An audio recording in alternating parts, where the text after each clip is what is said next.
hapon sa kaninyong tanan.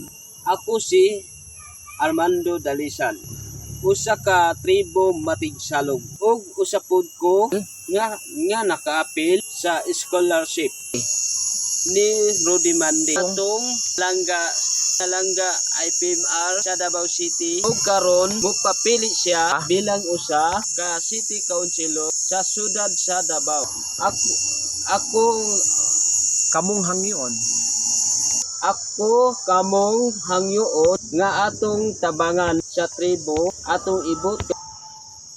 Number 15 sa baluta.